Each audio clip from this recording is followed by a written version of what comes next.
આજ રોજ માંડવી નગરપાલિકા જી સુરતનું સને 2026-27નું કુલ ₹38.72 કરોડની આવક-જાવક દર્શાવતું ₹1.01 કરોડની પુરાણ દર્શાવતું બજેટ સર્વાનુમતે પસાર કરવામાં આવ્યું। ઉપરોક્ત વિગતે મળતી માહિતી મુજબ આજ રોજ તારીખ 27/2/2026ના રોજ માંડવી નગરપાલિકાના પંડિત દીનદયાળ ઉપાધ્યાય ભવનમાં સામાન્ય સભાની મળેલ મીટિંગમાં સને 2026-27ના વર્ષ માટેનું અંદાજપત્ર માંડવી નગરપાલિકાના પ્રમુખ શ્રી નિમેશભાઈ એચ શાહની અધ્યક્ષતામાં રજૂ કરવામાં આવ્યું, જેમાં આવક વિભાગમાં કરવેરાની આવક ₹3.07 કરોડ, અન્ય ફી ₹0.67 કરોડ, મિલકતોની આવક ₹0.78 કરોડ, મહેસૂલી આવક ₹2.22 કરોડ, યોજનાકીય ગ્રાન્ટની આવક ₹13.88 કરોડ જેવા વિવિધ આવકના હેડ મળી કુલ ₹23.54 કરોડની આવક રજૂ કરેલ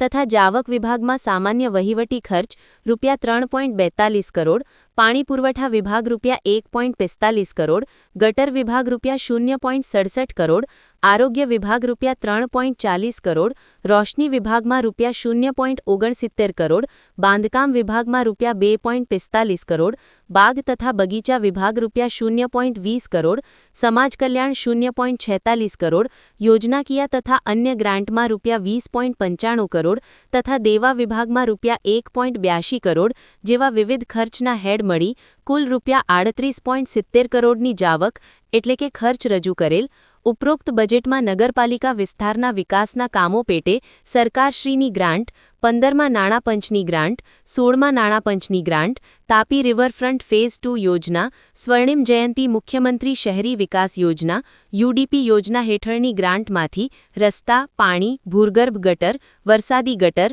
લાઇટને લગતી વિવિધ યોજનાના મુખ્યત્વે કામો હેઠળની જોગવાઈ નક્કી કરવામાં આવેલ છે।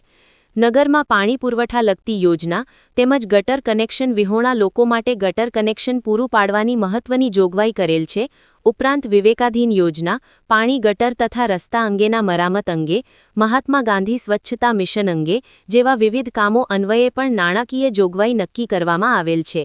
ઉપરોક્ત બજેટમાં કુલ ₹23.54 કરોડની આવક તથા ₹16.18 કરોડની ઉઘડતી સિલ્લકની આવક બાજુ તેમજ ₹38.70 કરોડની જાવક તથા ₹1.01 કરોડની બંધ થતી સિલ્લક એટલે કે પુરાંત બાકી મળી કુલ ₹39.72 કરોડનું કુલ બજેટ માંડવી નગરપાલિકાના તમામ સભ્યોશ્રી દ્વારા પણ આજની સભામાં સને 2026-27નું બજેટ સર્વાનુમતે મંજૂર કરવામાં આવ્યું। હમીરસિંહ ચૌહાણ, માંડવી।